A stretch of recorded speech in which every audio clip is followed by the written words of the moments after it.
Dímelo, Bo, Dominican York. What's going on, mi gente? What is going on? You know, I had to hop on real quick, let you guys know it's not today's scent of the day. Today's scent of the day is actually Gucci Guilty Absolute. And that is a very, very masculine scent. But one that I went with a couple days ago, and then I sprayed it on, this morning, just to kind of get reminded of it. So I wore it a little bit this morning. The Don from Xerjoff. What a beautiful, beautiful, powdery, masculine scent. And yes, it does have a gunpowder note that I don't know how they fabricated it, but it does remind me of gunpowder. So it is a very strong, masculine, powdery scent with some other facets like booze, spun sugar, or somehow it's some kind of sugary note. So it's got some sweetness, it's got some dryness, it's got some powderiness. This is an amazing scent, guys. I'm gonna have to spray. This is an amazing, amazing scent. See if you guys can catch the atomizer. Anyway, this is what it looks like. Stuff is absolutely delicious too. I've only worn it officially 2 times. Amazing atomizer. This stuff is going to spray on me, but I don't mind. I'm actually going to go do some work on the vehicles. So I did go with a masculine scent. That's why I wore Gucci Guilty Absolute. But gosh, I almost knocked it over. This stuff right here, I haven't worn my Xerjoffs enough because I've been, wearing a lot of designer, wearing a lot of other niche, or wearing a lot of your daily stuff, whether it's Middle Eastern, lower tier, mid tier, whatever you want to call it. I just been going through my frags, different scents, different things, but do not be afraid. This is not blind buy safe. I don't think it's blind buy safe unless you're really into a powdery, because this is fitting that I'm filming in front of the designer section, but this does have a designer quality to it. With that powderiness, but it's different. It's not like the Dior DHI. I wore Dior Homme Intense the other day. It's definitely not like Dior Homme Intense. It's extremely different. It's not a flower powder. It's a different powdery experience altogether that just envelops, and you think it's gone because you go nose blind to it. And I'm finding this with all the Xerjoffs that I own.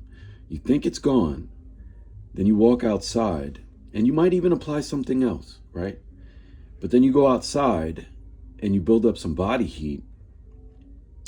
And if the stuff you applied afterwards, after you thought this was gone, is not as strong or overpowering, whatever Xerjoff you sprayed, and specifically this happened to me with the Don just came right back and started hitting my nostrils and giving me that olfactive experience that just was intoxicating.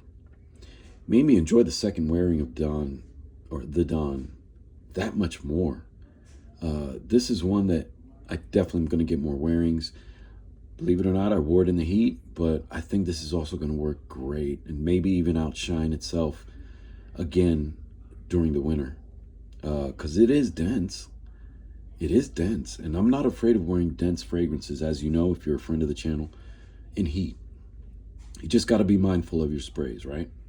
You got to be mindful of your sprays. I'm telling you, when I wore DHI this week, it was really, to say, my first or maybe second official wearing, just like the Don. That DHI would not let go. Dior Homme Intense just keeps going, and this is one of those.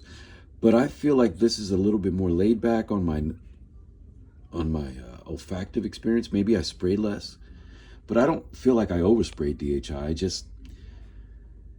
I feel like this is a more subtle scent that maybe doesn't have as big of a scent bubble as DHI, and it's not a flower powder. Maybe that's why, this must be a chemically fabricated note, obviously, because I don't know, to make gunpowder into a scent, to make spun sugar into a scent, to make liquor or whatever it was, rum, whatever kind of liquor or alcohol they infused to make that note.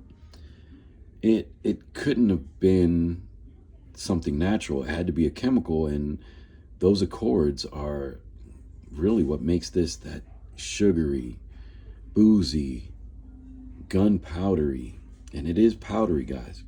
See, even now, it's not overpowering the room, and I think a big part of that is, with the aroma chemicals, you going nose blind to it. Just found out that, the Thomas Kosmala stuff is probably all aroma chemical stuff, nothing natural in it. And that's a big reason it's bombastic. Yeah, all those TK, Apres L'Amour number 4, Frenesy number 5, Brum Radius number 6. I have yet to get La Cell de la Terre or whatever, number 7, but I've got others. I've got number 2 and number 3. Those guys, again, they last because of the aroma chemicals.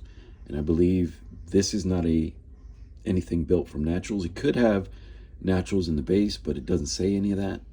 Obviously there should be other notes in here, whether it's patchouli, vetiver, or something else. But from what I remember in the note breakdown, it's just really, and supposedly with the JTC line, the Join the Club line, they don't give notes. But from what I remember, it's gunpowder and some kind of alcohol and some kind of sugar. So stuff is amazing. Definitely get your nose on it, sample it. Not a safe blind buy unless you're very risque with your scent choice and you love a powdery scent, but this one, again, very masculine. Anyway, you guys have a blessed week. Que Dios te bendiga. Peace.